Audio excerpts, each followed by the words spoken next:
La vraie raison de ma faiblesse et de mon manque de fruits, c'est une lenteur inexplicable dans la prière. Je puis lire, écrire, causer facilement, mais la prière est un travail plus intérieur et spirituel, et plus il est spirituel, plus mon cœur charnel s'en détourne. La prière, la patience, la foi ont toujours leur récompense. Il y a longtemps que j'ai compris que si je veux être pasteur, c'est par la foi et la prière que je le deviendrai. Quand mon cœur est disposé et prêt pour la prière, tout le reste devient facile. Richard Newton. Les grands maîtres et docteurs de la doctrine chrétienne ont toujours trouvé dans la prière la plus haute source de leur connaissance. Sans sortir de l'église anglicane, nous voyons l'évêque Andrews passer 5 heures par jour à genoux.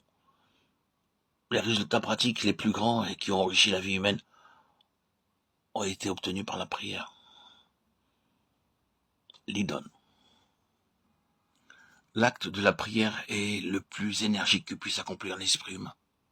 Je veux dire, la prière sur laquelle toutes les facultés sont concentrées.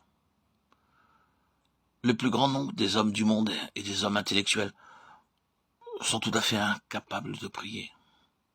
Coleridge. Je devrais prier avant de voir personne. Quand je dors tard ou que je rencontre de bonnes heures des personnes avec qui j'ai affaire, il est souvent 11 heures ou midi avant que je puisse commencer à prier en secret. C'est un déplorable système.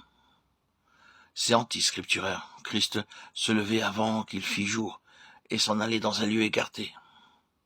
David dit « Je te chercherai de bon matin. Tu entendras ma voix de bon matin. » Le culte de famille est alors moins puissant et efficace.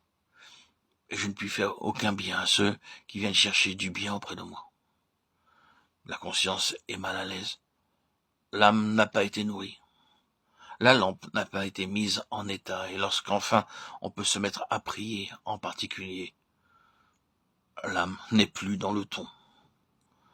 Je sens qu'il vaut infiniment mieux commencer la journée avec Dieu, contempler sa face, mettre son âme en contact avec lui, avant qu'elle ait affaire avec d'autres personnes.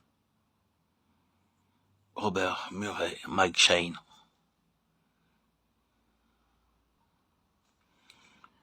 Il y a un manque manifeste d'influence spirituelle dans le ministère actuel. Je l'éprouve dans mon propre cas, et je le remarque chez les autres. Je crains qu'il n'existe parmi nous un esprit inférieur de combinaison, de direction, de manœuvre. Nous nous efforçons plus qu'il n'est sage de le faire, de plaire aux uns et de ménager les préjugés des autres. Le ministère est une œuvre grande et sainte, et il devrait créer en nous une habitude de simplicité dans la prière, et une sainte indifférence à toutes les conséquences.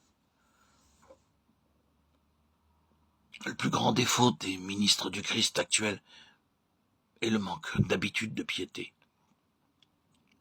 Richard Cécile.